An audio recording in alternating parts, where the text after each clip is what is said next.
Muy buenas tardes, saludos amigos y amigas de 2x3 en Salud. Bienvenidos sean todos ustedes a esta nueva versión de su programa preparado con muchísimo cariño.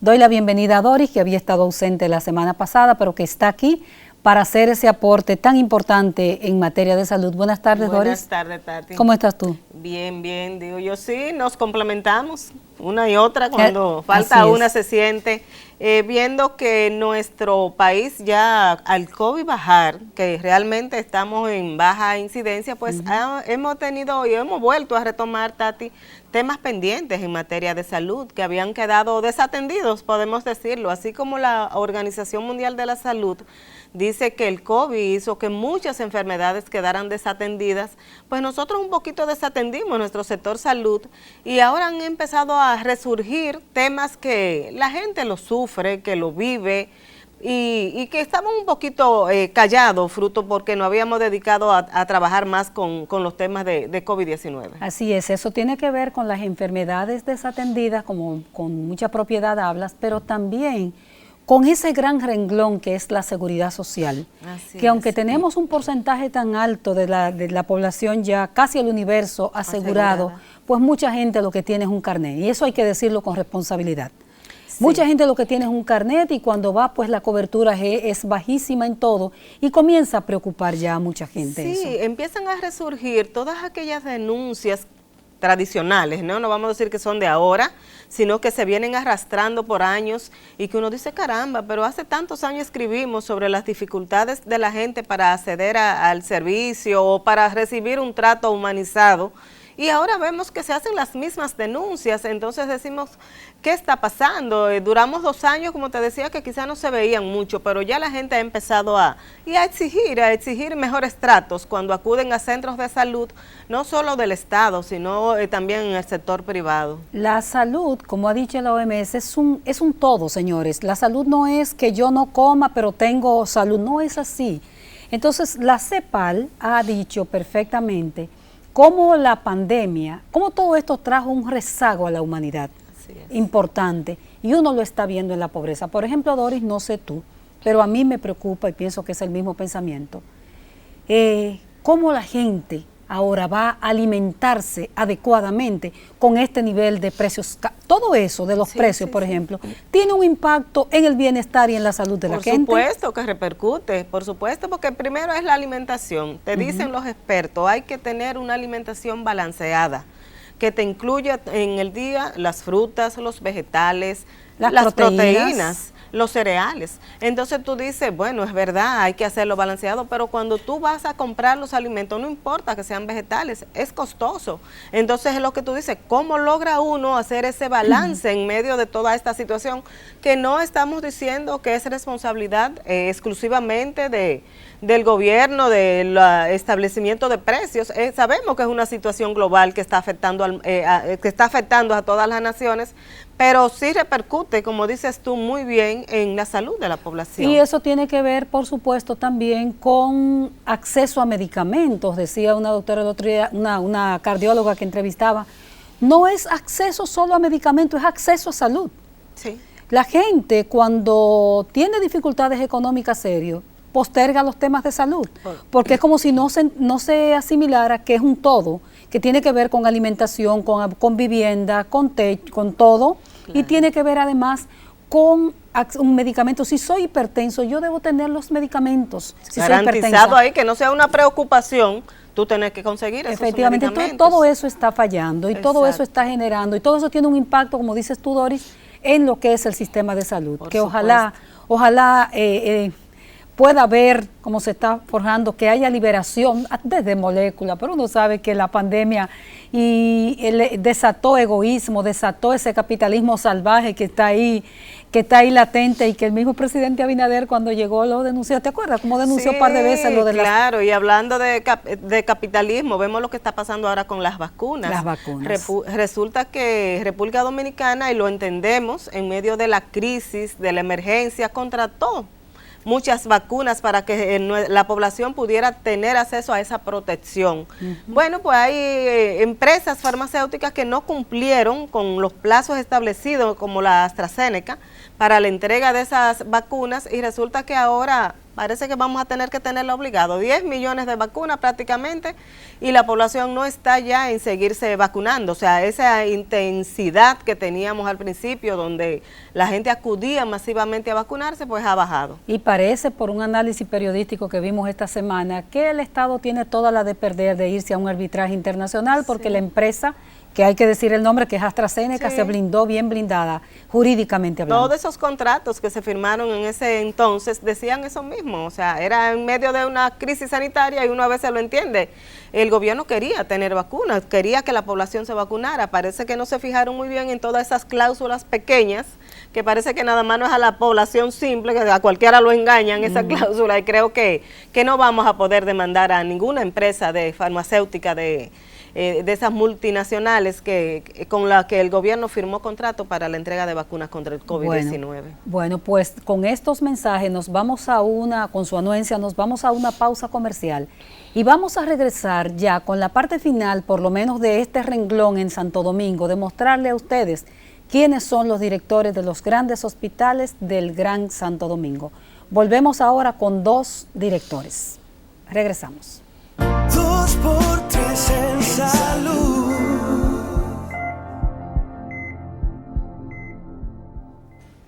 Gracias por continuar en 2x3 en salud. Tenemos con nosotros al doctor César Augusto Roque, es el director de nuestro emblemático Hospital Darío Contreras, el Hospital de Traumatología, un hospital que durante años ha rendido un fruto en República Dominicana y duró un tiempo que era el único de trauma sobre todo aquí en el Gran Santo Domingo, y que tiene una gran trayectoria. Doctor, bienvenido, muchísimas gracias por acompañarnos en 2x3 en salud. Gracias, Doris, gracias Altagracia por invitarme.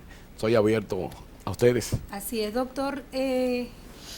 Decíamos nosotros en los comentarios que los grandes problemas de salud se quedaron rezagados por la COVID. Sí, correcto. En el caso del Darío Contreras, de ese emblemático hospital, ¿qué fue lo que hicieron ustedes en ese, vamos a decir 2 años, pero vamos a ponerle 1 año y medio que tiene usted en el cargo? ¿Qué hicieron ustedes durante la COVID? ¿La gente siguió rompiéndose los huesos, siguió accidentándose, siguieron llegando los traumas tradicionales al hospital? Es que las estadísticas bajaron muy poco. ¿Bajaron poco? Bajaron poco y la gente respetó mucho el toque de queda. Sí, mucho. lo respetaban. Todavía es tradición, la emergencia nuestra se colma, se rebosa después de las 11 de la noche. Sigue siendo así. Si yo veo así. 100, el 80% es después de las 11 de la noche, cuando tú debes estar acostado tranquilito en tu casa. Que la gente sale Ayer era un día de semana, debió de haber unos 100, 120 pacientes y estábamos en 235, 250, que es una cosa de un día de carnaval. Exactamente. Salieron a la calle ayer, decidieron el martes y eso ocurre después de las 11, 12 de la noche. Doctor, sabemos nosotros de la gran intervención. Vamos a contar un poquito cómo está funcionando el Darío Contreras antes de adentrarnos un poquito a todos esos traumas que sabemos que son uno de los grandes problemas del hospital. ¿Cómo está funcionando el hospital? Sabemos de aquella gran intervención, nosotros llegamos a conocer el Darío Contreras cuando eran grandes salas de 12, 15 pacientes 20, y la mayoría de esos pacientes estaban en el piso, en los pasillos, en colchonetas, porque no había espacio para atender la alta demanda de pacientes. ¿Cómo está el hospital por dentro? ¿Sabe? ¿Fue remodelado? ¿Hubo escándalo luego de la remodelación? ¿Pero cómo está funcionando el hospital? El hospital traumatológico Darío Contreras, icónico. Sí.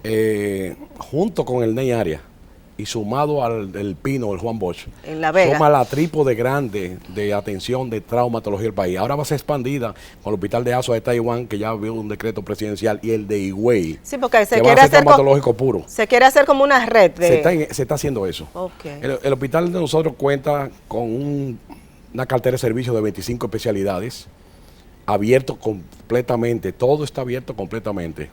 Y consta con unos 220 médicos, de los cuales 56 son ortopedas. ¿Cuántas camas? 282. Yo tengo casi el mismo tamaño de cama que el Cabral Ibáez. Y un poco menos que Robert Rick Cabral, pero ellas son cunitas. Sí, sí. Es un hospital que maneja unos 12 quirófanos que todos están abiertos. No estaban así cuando los recibimos. Servicio Nacional los intervino y los adecuó. toda la cartera de servicios de logística está abierta. Nosotros tenemos servicios de radiografía, 3 equipos, tomografía, resonancia, completamente gratis 24 horas. ¿Y cuántos pacientes recibe el Darío diario en consulta, emergencia? Él debe estar rondando de las 200 hasta 300 emergencias diarias, de las cuales el 80% son de ortopedia, huesos rotos. Y en consulta se ven alrededor de unos 300 diarios. ¿Internamiento más o menos el porcentaje 20 de ocupación? a 30 diarios, 20 a 30 diarios. ¿Y la ocupación del, perdón, Tati, del Darío, que siempre era por encima del 100? Sigue full, Sigue. eso no ha bajado nunca. Oh, Gracias a Dios el Darío se expande con 2 áreas que son pre y postquirúrgico. El Darío Contreras no tiene salas comunes, son áreas de 2 camas privados con Será aire la acondicionado. remodelación. La mayoría tienen televisión, agua fría y caliente. Aire acondicionado y sí, todo aire esa acondicionado cosa. central. Sí. ¿Cuáles son las especialidades? Usted hablaba de 25 especialidades. Sí, sí, nosotros tenemos de todo lo que Y tú... subespecialidades. La mayoría de las que tú conoces como neumología, endocrinología, cardiología, son interconsultantes. Nosotros en ortopedia tenemos subespecialidades, que es de los pocos hospitales que tiene cirujano de pelvis, cirujano de columna, cirujano de manos, cirujanos pediátricos, cirujanos reconstructivos, en cada una. Ustedes tienen neurocirugía también. Sí, es el posgrado más grande del país, Cierto. con un módulo que tiene 24 camas a full capacidad. Okay. Porque, doctor, son tan importantes en un país con tantos accidentes de tránsito, que nosotros competíamos a nivel mundial con una islita. En el tema de las afecciones craneales en accidentes de tránsito. Tú sabes que el dominicano es el dominicano y yo soy dominicano. No le gusta ponerse el casco. Aunque ha subido mucho desde cuando Brown estaba en AME, que impuso y se logró que se usara el casco. Pero tú sales al interior y no usan tanto el casco. Entonces esos pacientes los refieren para allá. Discúlpeme, doctor. Quiero sí decir algo con relación a eso. El otro día me puse a observar la calle aquí en Santo Domingo y todos los motociclistas que me pasaban por el lado tenían casco protector. Sí, en la capital. En la capital. Y me llegó, digo yo, bueno, pero las campañas y las medidas, ¿verdad? Porque acompañada medida un poco de rigidez y las campañas educativas que sabe Tati el tiempo que tenemos trabajándolas, dan su resultado, porque lo estamos viendo. Una gran decisión. La placa ahora no es la placa, es el casco. Tiene un rótulo ahí con tu número. Si no lo tienes, te paran. Si no lo tienes, te paran. Si no lo tienes, te paran. Es decir, que hay que insistir en las medidas. Sí. ¿Qué tan importantes son las afecciones, los traumas cráneoencefálicos que le llaman ustedes? Parece mucho, porque aquí en la capital, que es el gran volumen que recibimos, tienen el casco puesto. Entonces ya lo que viene es una contusión, una conmoción. Pero sigue nosotros tenemos 2 intensivos, por todos, uno de los intensivos más grandes del país, con 22 camas, y de las cuales son 8 o 10 camas que son de neurocirugía, y siempre está lleno. Siempre está lleno. Porque accidente de tránsito es trauma craneal. ¿Quiénes están accidentando más, doctor? Las edades y cuáles son las partes del cuerpo que más están sufriendo. Ya si vemos que se está usando un poquito más el casco protector. Muchachos de 20 a 30 años que andan por ahí lo más bien y vienen entonces a salir a la calle. ¿Motocicleta? Sí, siempre. Motocicletas son el 75% de los accidentes. No son los grandes camiones y patanas. En Semana Santa las recogen las patanas, pero siempre son menos del 12%. Siempre motores. Yo creo que ahora mismo, cuando venga la Semana Santa, que es el Viernes Santo, es el 15 de abril, el enfoque debe ser por el COE. Es una sugerencia mía y nos preguntan. Siempre nos preguntan. Es una sola unidad monolítica que deberían es atacar los motores. Es decir, la moto... Llegó a sugerirse en su momento hasta que se prohibieran el uso de motores. No, porque ese dijo un cantante, Jorge Charles, es un mal necesario. Entonces, es el medio de transporte. Pero yo creo que tiene que tener sus horas y sus limitaciones para las fiestas donde hay excesos de alcohol. A propósito de ese último término que usted dice, alcohol, se ha establecido en otros momentos que casi en el 80% de los accidentes que involucran motocicletas hay alcohol de por medio y otras sustancias, sobre todo en festividades, porque la Semana Santa ya es una festividad más que una celebración religiosa. Hay alcohol de por medio, ¿es cierto? Pero médicamente no te lo puedo decir, porque eso es elucubración. Porque recuérdate que yo no hago alcoholemia, no hago pruebas de doping, 5,7-tetrahidro cannabinol, cannabis sativa y esas cosas. Nosotros no hacemos eso. Sí, eso usted no tiene la evidencia para decirlo. Yo no tengo esa evidencia. No tengo esa evidencia. Doctor, ¿qué significa para un hospital es un paciente politraumatizado, como dicen ustedes, tanto en atención que requiere ese paciente como de inversión o costo en la atención de ese paciente? La palabra politraumatizado no es el que se dio varios golpes y tiene varios traumas. No es lo mismo politrauma que politraumatizado. Es aquel individuo que se afecta después del golpe varios sistemas. Cráneoencefálico, cardiotorácico, riñones, es decir, intestino, otros sistemas, más de 2 o 3 sistemas. Es un paciente que tiene un equipo que allá está armado. Nosotros tenemos el posgrado más grande de emergentología, con una unidad de cuidado intensivo que se le llama trauma shock, con 4 camas. Nosotros tenemos un intensivo dentro de la emergencia, que tiene 4 camas con sus ventiladores, con sus monitores, con el personal 24 horas que no sale de ahí. Ese intensivo, el paciente, una pregunta curiosa, ¿el paciente se estabiliza e inmediatamente pasa a intensivo o cómo se hace el proceso? Ahí se supone que legalmente debe estar de máximo 2 horas, 4 horas. Y ahí decide si va a quirófano, a hospitalización o va a un intensivo ya polivalente. Y tienen el quirófano en la misma Pero emergencia. no se muere por ventilador. Una de las cosas que heredamos desde Periche Vidal, de los años 60, en el hospital de Darío Contreras está prohibido decir que no. Que tú no me lo trajiste de tal manera, que no me mandaste la nota. No se rebota paciente, como decimos. Está prohibido no porque Roque está ahí, no porque estamos en nuevo gobierno, es por tradición. El personal de allá coopera mucho y es de vocación, no es por empleo. No es por empleo. El que está ahí se nota la cara que lo hace por gusto. Doctor, ¿qué tiempo puede durar un paciente hospitalizado en el Darío Contreras? Según las lesiones, recuérdate, la mayoría de las fracturas, el hueso que más se rompe es la muñeca. Y ese no se hospitaliza, tiene que ser una fractura articular. Ese paciente resuelve, se hace las... ¿Por qué, doctor, la muñeca? Porque ustedes, las mujeres y los niños, en el extremo de la vida, la osteoporosis hace que tú te caigas, lo que debió ser un golpe en una muñeca, para ti es una fractura de muñeca, fractura de coles. Perfecto. Eso se atiende de emergencia, se resuelve quirúrgicamente y se va a su casa el mismo día. Muchas cirugías, fractura de rótula, fractura de tobillo, codo y esas cosas, se resuelven de emergencia y no van a cama. Son ambulatorias. Se va a su casa. ¿Y tienen establecido ustedes cuál es la población, hombres o mujeres, que más se accidentan? Siempre el hombre, aunque la mujer ahora es la gran productora, la que está en las universidades son las mujeres. Sí, claro. La mujer no se accidentaba tanto y ya vemos mujeres y la mujer no practicaba deporte. La mujer cuánto se limitaba a jugar voleibol. Ahora las mujeres hacen de todo y hacen más pesas que los hombres. Entonces ahora estamos viendo un resurgir de que las estadísticas eran 80-20, ya no, es 60-40. Mujeres están accidentadas. Andan mujeres manejando camiones, autobuses, máquinas pesadas, andan en motores, motoconchando, haciendo Uber, normal. Doctor, la mujer se empoderó. Doctor, y sobre todo, yo no sé si ustedes, que nosotros somos de pueblo los tres, si ustedes se han fijado lo que pasa en las provincias. O sea, la gente es el modo de para transportarse ideal, las ¿cómo se llama? Las Vespas, las motocicletas, andan las mujeres, adolescentes, es el medio de transporte. Es una realidad, encima de 2 millones de motos tenemos. Exacto. Doctor, vamos a seguir ampliando sobre este tema, vamos a pedirle un permisito, nos vamos a una pausa y regresamos de inmediato. 2x3 en salud.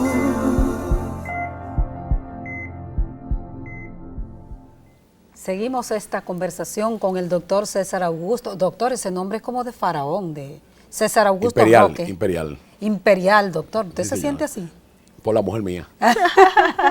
Él es el director del Hospital de Traumatología, el emblemático Hospital Traumatológico Darío Contreras. Doctor, hablábamos de las lesiones más frecuentes, que le preguntaba a Doris, y en el caso, y retomamos ahí, en el caso de si eran más hombres, mujeres, jóvenes o niños. ¿Ustedes tienen una unidad para niños también? La más grande del país. La más grande del país. 28 camas, con un servicio de ortopedia pediátrica en su especialidad, comandado por la doctora Vidal. Los doctores Periche Vidal. La esposa de Periche. La esposa de está Periche. jubilado ya, bien merecido. Isabel. Pero Elizabeth es un ángel bajado del cielo. Sí, es muy trabajadora y entregada a esos niños. Nosotros la conocemos. Me honra mucho que la tenerla en Estás Mío. Así es. Así es. Doctor, yo le preguntaba sobre esas lesiones que afectan grandemente a un paciente, que qué tiempo más o menos es el tiempo más largo que ustedes han visto que han tenido un paciente en el hospital, y en términos económicos, ¿qué implica atender ese tipo de lesiones? Todo está supeditado si el paciente hace intensivo. Okay. Si hace intensivo, eso quiere decir que tuvo un trauma craneal severo, tuvo un neumotórax, rompió costilla interesó pulmones, hubo que entrar cirugía general y hay que esperar que se establezca todo, porque el hueso siempre espera, el hueso espera. Usted puede operar ahora el hueso, pero puede operarlo dentro de una semana, 2 semanas, un mes, no hay ningún problema. Ese paciente se mete a larga data, porque entran muchos departamentos y el cuerpo no aguanta tantos procedimientos juntos. Pero legalmente, el paciente que se accidenta el fin de semana no debe estar ahí el otro fin de semana. Okay. Ya. Qué lástima todavía que la velocidad de implantes no es tan rápida todavía como queremos. O sea, la aprobación para Sí, se toma tiempo porque eso tiene que ir a un concurso abierto, legal, a una nube, y tiene que ser así para que sea claro, porque se ha prestado muchas cosas. Nosotros es un hospital que al tener un promedio de unas 40 cirugías diarias, consume encima de 2 hasta 5 millones de pesos diarios en implantes, que son suministrados por la ARS. Allá casi el 90 y pico % de los pacientes están asegurados. Perfecto. Paciente no, a excepción de la sangre, que es una cosa muy personal. Paciente no consume, no saca dinero de su bolsillo. Y un tema sin resolver en el país todavía, El de la sangre. el de la sangre. Creo que el proyecto de Hemocentro debe evolucionar a que eso arranque. Así Sí, es. Es una eso inversión esperamos. millonaria que está ahí, está Así ubicado detrás del Ney Arias. Sí, allá en la ciudad Sí, sanitaria. creo que el director es Pedro Sin. La ciudad de la salud, perdón. Sí, la ciudad de la salud. Ojalá, nosotros, ¿quién incidentó la sangre? Nosotros usamos sangre. Sí, sí, claro. Mucha. Si se hacen Un muchas paciente de cirugías. no, el paciente de fémur lleva de 2 a 4 unidades de sangre, porque eso es lo que pierde el hueso cuando se rompe.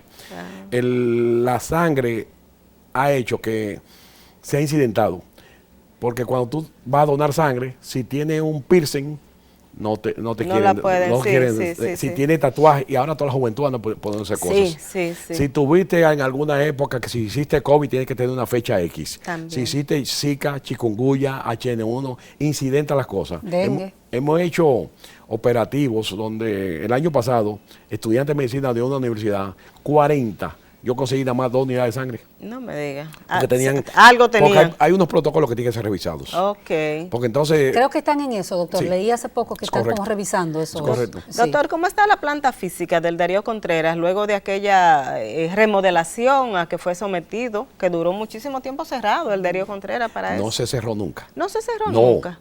ni pensarlo. Se Se estaba pa' acá, trabajando, sí, echa sí, para se allá, movían. pero Sí, la sí, labor sí, sí. del doctor Sí, sí. Aponte fue titánica, que Sí, sí. mantuvieron un hospital abierto Sí. en medio de una remodelación. Sí, sí. Es decir, el hospital nunca se ha cerrado. en Pues la tra- Sí, historia. traumático recuerdo que se aquello. trasladaron Pero al otro lado las sí fue una gran consultas. remodelación. ¿Dónde está el vicio? En el techo. En el techo. El Ay. techo metió agua, ahora mismo está intervenido desde octubre. Nos están rompiendo los techos y cambiándolos con nosotros adentro. Doctor, pero esas son informaciones, y esto es una sugerencia para su departamento de comunicación, que deben darse a conocer a la población. El servicio está enterado y ellos saben. No, me refiero a la población, porque el servicio, o sea, desde donde sea, desde el área de comunicación, deben decirle a la gente lo que hay en materia de... Se habla mucho. Inclusive vivo todos los lunes pidiendo disculpas. Porque el usuario ahora mismo no estoy dando la mejor calidad de atención, porque tiene un obrero al lado rompiendo, tiene un tubo de agua rompiendo en el techo. Pero esa intervención no es de reparación, esa reparación, me disculpo, no es mía como director. Fue con la dirección de Mario Lama, intervino, vio la situación, que era, Filtraciones. pero tenía el groseras.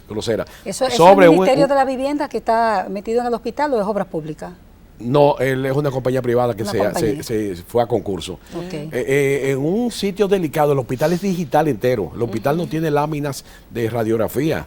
Todas las áreas, quirófano, intensivo, consultorio, todo es digital. Entonces tú te imaginas un servidor que cuesta 2, 3 millones de dólares bajo agua. Tener lo que No, está eso tapando es colonia. dañarlo, eso es dañarlo. Pero yo creo que estamos ahora mismo en un 70-80% de la reparación ya terminando. Doctor, dentro de los Queríamos equipos. antes de Semana Santa, no nos dio Ojalá tiempo. ese- ah. Las vaguadas no nos han dejado. Y han lloviendo habido 3 mucho. con esta. Sí. Dentro de los equipos, de las atenciones, ¿cuáles son esas fortalezas que tiene el Hospital Darío Contreras?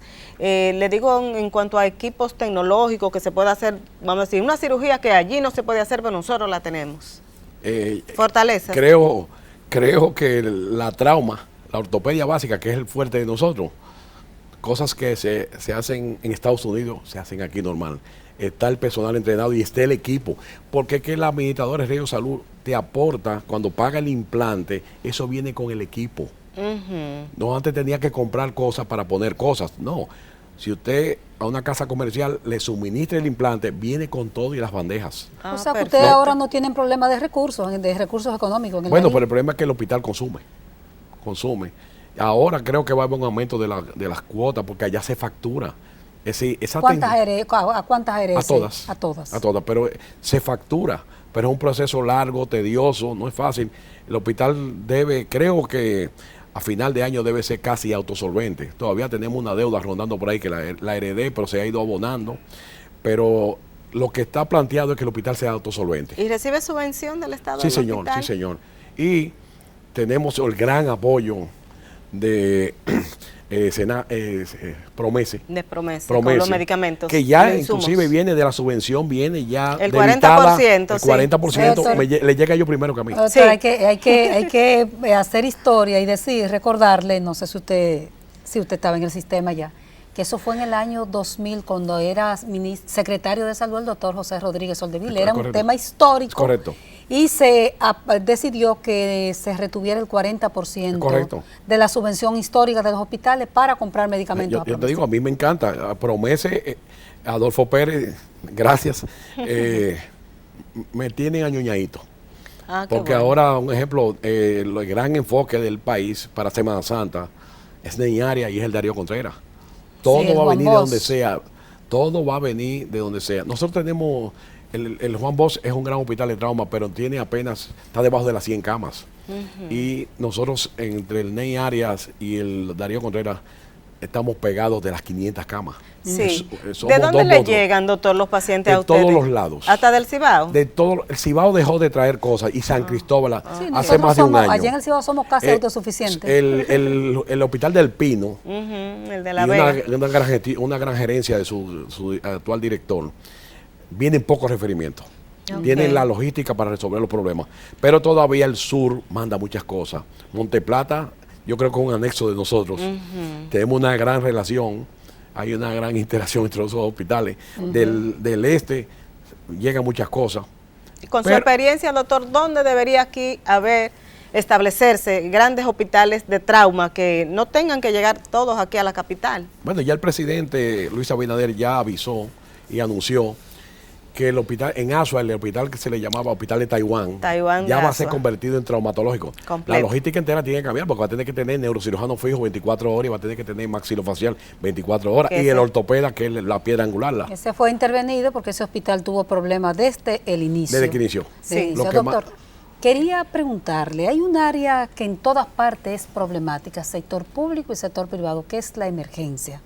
La gente se queja mucho. Para que nos explique un poco el procedimiento cuando se llega a emergencia.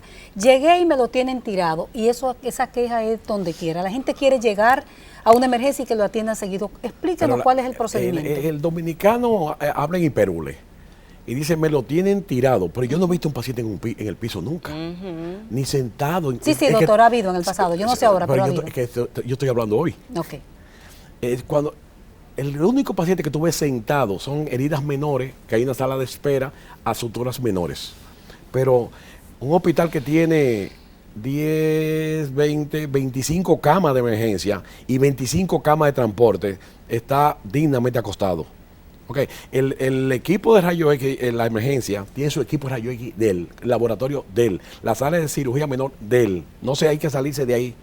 Lo que pasa es que hay que hacer un trámite burocrático. Como hay una ARS que paga por la atención, quisieran como que lo empiecen a atender. Sí, se atiende de una vez, pero el familiar tiene que ir a sacar la documentación. Como cuando tú vas a la clínica, vaya a la emergencia, sáqueme la hojita de emergencia. Pero mientras tanto el paciente está recibiendo asistencia. Inmediatamente. Allá no hay fila de que párese ahí, espérese que usted no ha traído el papel. Pero ¿cuál es el procedimiento cuando el paciente llega? ¿Hay un triaje? ¿Cómo se llama? Se llama así mismo. Entrando, vas a ver una que lo controla el departamento de emergentología con el profesor Cabrera. Wow, digna gestión. Entonces es una sala que tiene unas 15 camas con un personal que 6, 7 médicos de esa especialidad. ¿Y quién tiene prioridad? Y perdóname, Dorila. ¿Y quién tiene prioridad cuando se llega a una emergencia? La palabra lo dice, triaje. Hay una clasificación. Hay pacientes que vinieron con hipertensión y se medican Y mediante el sistema 911 que él lo trajo, hay un apéndice que se llama CRUE, que tiene una ambulancia que no es mía, que está sentada allá en el hospital, que es del 911, que entonces se lo lleva al Moscoso Puello, por ejemplo. Okay. Es decir, puede ir con un infarto, se medica, y si tiene que llegar y ahí entra a ventilación asistida, se va en ventilación asistida y la ambulancia se lleva a Porque otro aunque hospital. sea de trauma al hospital, si llega con asuntos de corazón, hay ustedes lo atención. atienden, Sí, le dan sí. esos primeros auxilios. Pero normalmente no van tanto. La gente sabe yo que imagino somos Que es para otra cosa. un el hospital. sinónimo que es trauma. Doctor Roque, vamos a pedirle su anuencia. Nos vamos a unos mensajes, unos compromisos comerciales y regresamos entonces en el siguiente segmento con otros aspectos importantes. Por ejemplo, la gente dice, el Darío hace gente. Vamos a ver si es verdad que se hace gente en el Darío Contreras. Volvemos ahora. 2x3 en salud.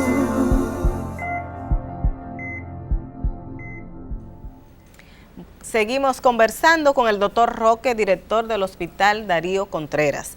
Le preguntaba a Altagracia Ortiz, doctor, ¿es verdad que en el Darío se sigue haciendo gente? Siempre tuvo su fama. No, el Darío Contreras hace gente, o sea, la gente llegaba o llega con diferentes tipos de lesiones y sale nuevecito del hospital. ¿Sigue siendo el hospital esa figura de hacer gente utilizándose? Desde la época de Pericho Vidal.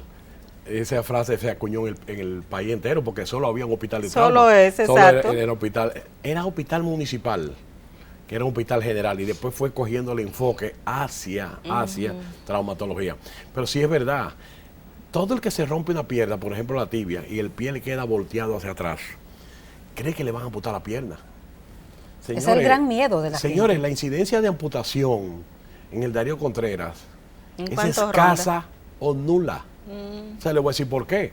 Después que vino la cirugía reconstructiva y el uso de fijación externa, el departamento de cirugía plástica y reconstructiva, hay mucha gente que debieron en las épocas anteriores, décadas anteriores, debieron ser amputados y andan con su pierna por ahí, con procedimientos que son cubiertos infinitamente por la ARS, en este caso SENASA.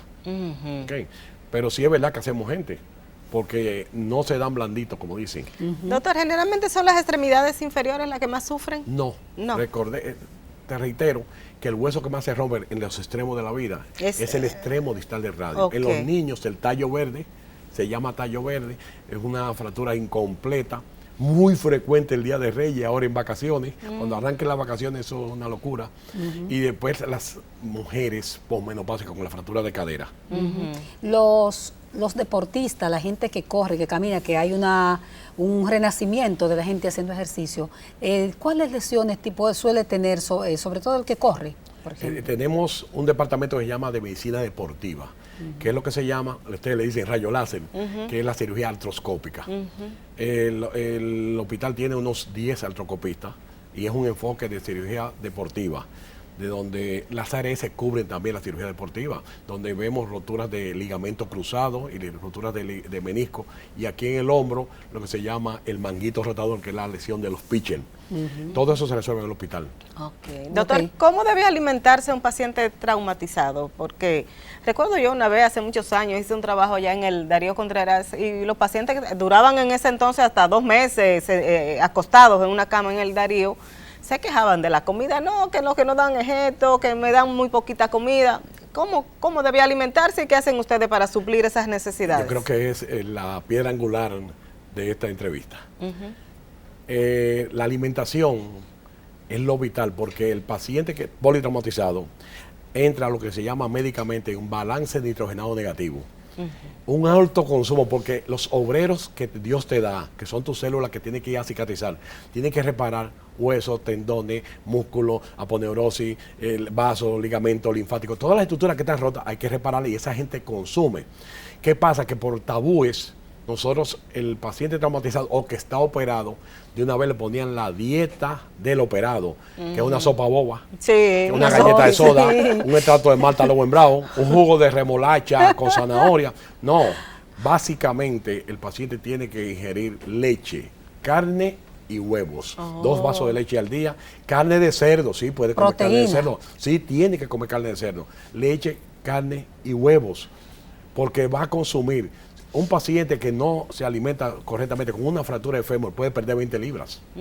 Y la gente cree que los huesos pegan con calcio, no pegan con calcio, con con proteína. Proteínas. Proteína. Pero mira Entonces, qué interesante. que no encarna, no, huevo, 4 huevos al día. 4 huevos al día, fritos, sancochados, como lo revolteados. quiera. Y no choca eso con los cardiólogos que tienen problemas con la... No, es que el paciente traumatizado es lo que se llama la respuesta endocrina metabólica al estrés, primer capítulo de Schwartz.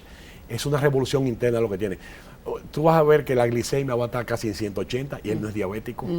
Es metiendo azúcar ATP a donde pueda para poder resolver, porque tienes una revolución interna. El organismo. Fue el camión que se metió a la casa y rompió la habitación y ahora hay que buscar un plomero, un ebanista, un albañil, de integral, todo, para poder reparar todo lo que hizo el daño, el camión que se metió a la casa y rompió la casa. Esta es la casa. Ok, entonces Doctor, debe voy a tener usar un término jocoso, pero Dios es dominicano y vive en el Darío. Ah, sí, sí, ustedes lo dicen mucho eso, doctor. Digo, vamos a ver qué dice el director del NEI sobre eso, a ver si es verdad que en el Darío o vive en el NEI. Doctor, ustedes tienen, hoy día no, se dice que no debe hacerse intervención quirúrgica si no hay una unidad de rehabilitación. ¿Por qué el paciente no debe ser rehabilitado después? El Darío tiene unidades para rehabilitar al paciente después de una intervención. Sí, tiene una unidad de medicina física y rehabilitación llamada fisiatría. Fisiatría. Está bien colmada porque sobrepasa lo instalado. ¿Qué se hizo? SENASA ahora cubre en el subsidiado y sin costo alguno, en muchas unidades en la calle, cubre completamente gratis la medicina física y rehabilitación.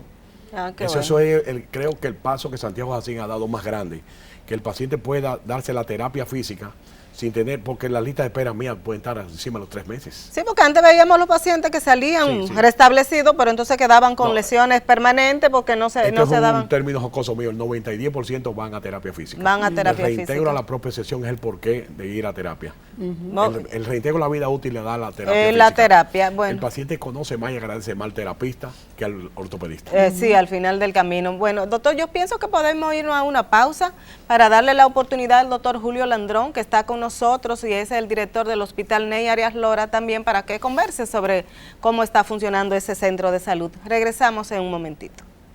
2x3 en salud.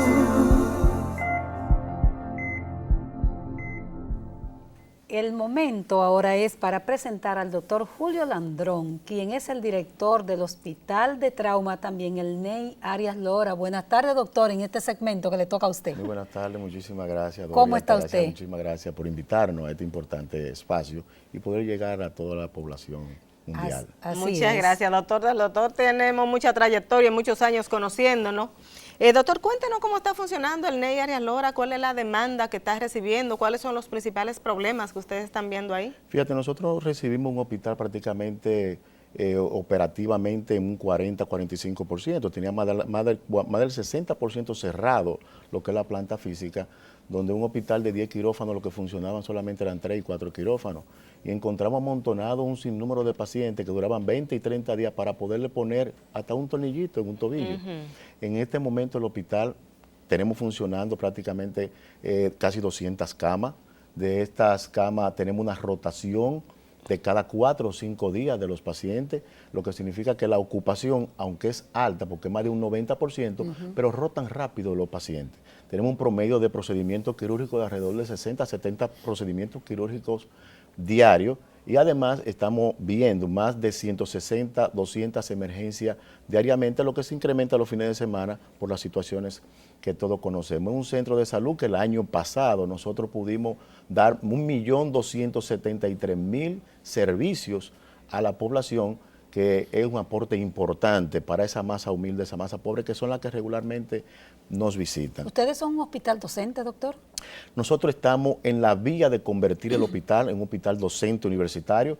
Casualmente en el día de ayer se conoció ante el Consejo de Residencias Médicas, donde vamos a introducir 4 residencias en nuestro centro de salud, pero lo más importante es que nos vamos a enfocar en lo que son las subespecialidades.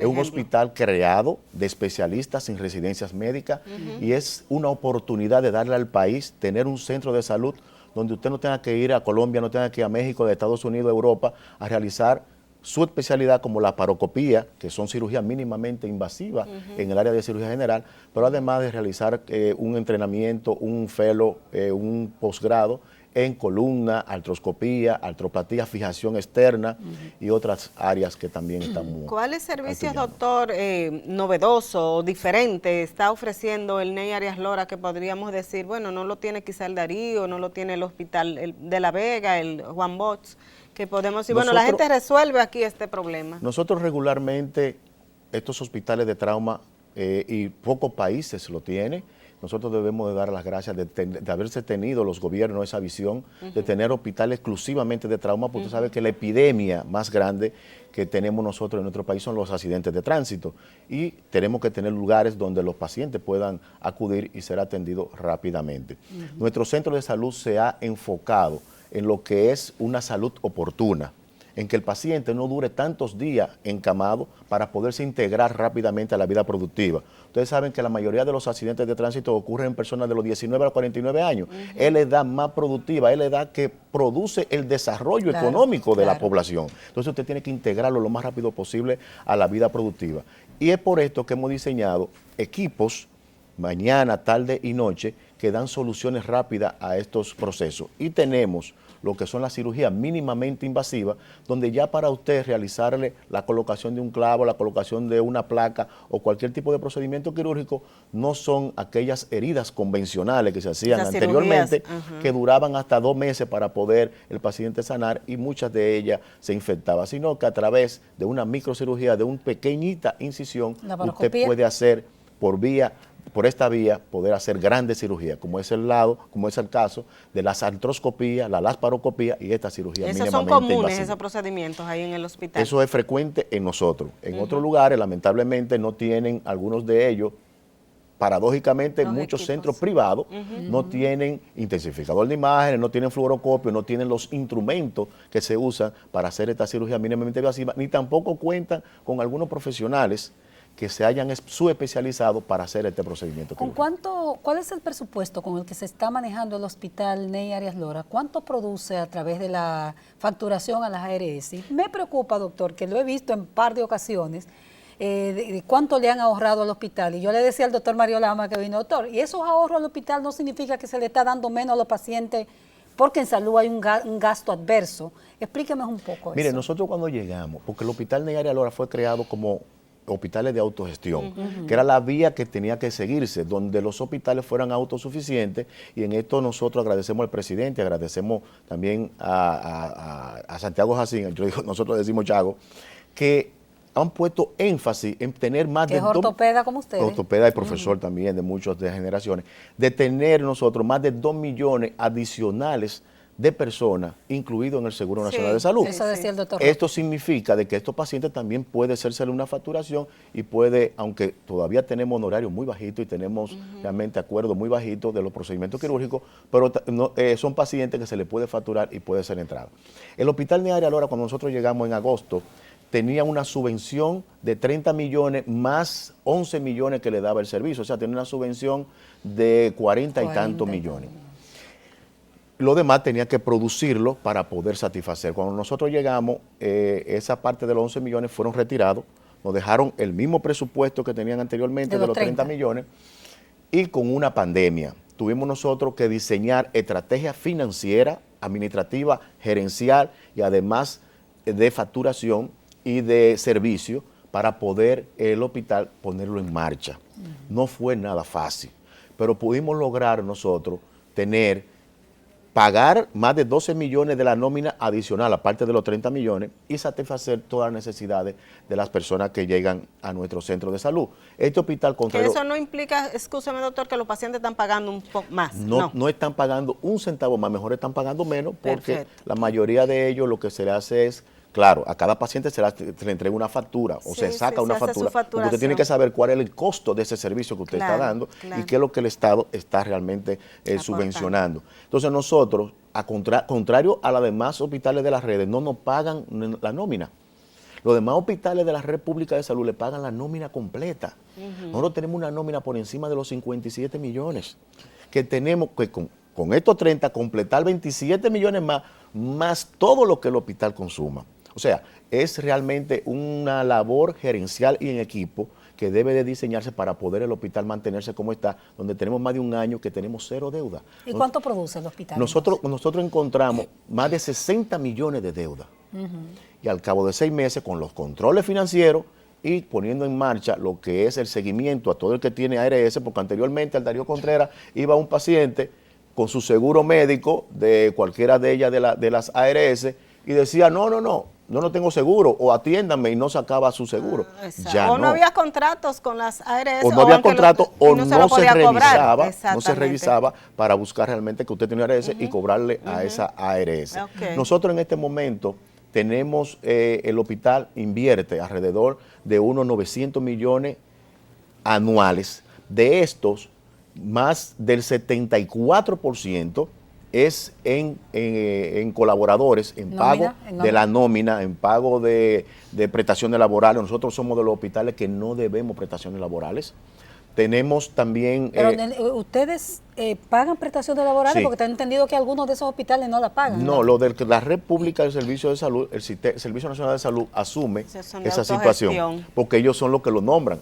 Ningún hospital nombra de la red normal, nombra los colaboradores, sino que los nombra el servicio es el que asume esa responsabilidad. Pero nosotros que hacemos un contrato directamente como hospital, en el momento que se desvincula a una persona o hasta renuncia, tiene sus derechos adquiridos que tenemos que satisfacer. Por ejemplo, nosotros en este periodo, en menos de 2 años, hemos pagado más de 19 millones de prestaciones laborales, porque son personas que trabajamos, son personas que realmente que usted ha cancelado mucha gente, que no se han comprometido con esta gestión de seguir avanzando, o ellos mismos han renunciado, muchos de ellos han renunciado. No, yo todavía tengo personas, porque nosotros somos de los que creemos en la continuidad de Estado. Nosotros somos los que creemos que cuando el Estado invierte en una persona, no está invirtiendo en esa persona para que le sirva a un gobierno, no solamente, sino para que le sirva a la población. Una inversión. Y esta unión que hemos tenido con los nuevos colaboradores y además los de ya mucha experiencia, ha permitido que nosotros seamos el único hospital del mundo, se podría decir, porque la mayoría de los hospitales, y nosotros que hemos visitado bastantes países, sabemos, el único hospital que no le debe a ningún suplidor somos nosotros. Pero eso es un qué palo, bueno, doctor. Hay que dar un cursito a los demás hospitales para que se pongan en esa línea. Lo que tenemos Mira, a ver si su profesor cómo anda para que le ayude. Sí, no, el profesor realmente, el Darío es un hospital emblemático, un hospital histórico, pero debemos de entender que el NEI Arias Lora, autogestión, el NEI Arias Lora es un hospital que compite con cualquier hospital del mundo, no de República Dominicana, porque ya nosotros no estamos a nivel del servicio de República Dominicana, sino en toda Latinoamérica, que conocemos lo que se hace en Colombia, lo que se hace en México, en Perú, en Puerto Rico o en cualquier parte en Europa, y sabemos que el hospital NEI Arias Lora, y le decimos a la población seguir teniendo confianza en nosotros, tenemos un personal altamente calificado y tenemos también una hotelería garantizada. Se mantiene bien la planta física, doctor. En el 100% nosotros rescatamos todas las habitaciones, la sala de cirugía. Tenemos una unidad de cuidado intensivo de 14 camas totalmente equipada. El doctor es un fajador, lo conocemos como sindicalista. Tenemos ventiladores, monitores y todo lo que necesita un paciente para tratar de recuperarle la vida, porque nosotros tratamos pacientes muy politraumatizados y con lesiones. Eso le iba a preguntar, ¿qué es lo que más están recibiendo ustedes en este momento? ¿Qué tipo de lesiones? Bueno, las fracturas de huesos largos son las más frecuentes, pero nosotros tenemos, y es preocupante. ¿Cuáles son los huesos largos? El fémur, la tibia, el antebrazo, el húmero, es lo más frecuente. Brazos y piernas. Bien. Pero, y algo importante, que como lo tratamos rápidamente estos pacientes, la mayoría de pacientes que se complican con tromboembolismo, con infecciones mínimas, pero mínima, que es alarmante. Nosotros tenemos una tasa de infección en menos de un 1%. Eso difícilmente cualquier hospital lo pueda tener, pero es por la rapidez que esto se hace. Pero lo que nos preocupa más son los traumas cráneoencefálicos, las lesiones de columna. Nosotros en este mes tuvimos 11 pacientes con lesiones graves de columna, parapléjicos, producto de los mismos accidentes de tránsito. En motocicleta, sobre todo. Virtualmente motocicleta. Y este fin de semana, debemos mencionar que no sabemos cómo en marzo se hace un carnaval.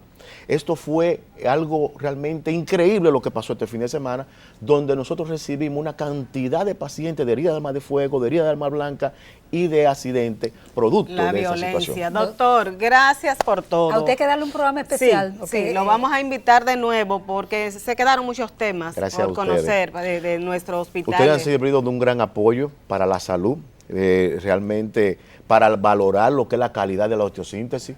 Yo valoro eso mucho en ustedes, que esa preocupación de que aquí tengamos nosotros la mejor calidad de esos productos. Así debe ser. Y en el sector médico nosotros se lo agradecemos a ustedes. Que siempre lo que hacemos es buscando eso, que las cosas mejoren para el bien colectivo. Queremos darle las gracias al doctor Roque, al doctor Landrón, de estos dos grandes hospitales de trauma del Gran Santo Domingo, para no dejar fuera el de La Vega, que sabemos que también hace una excelente labor. A nuestros amigos televidentes, muchísimas gracias por acompañarnos cada semana y nos vemos el próximo sábado.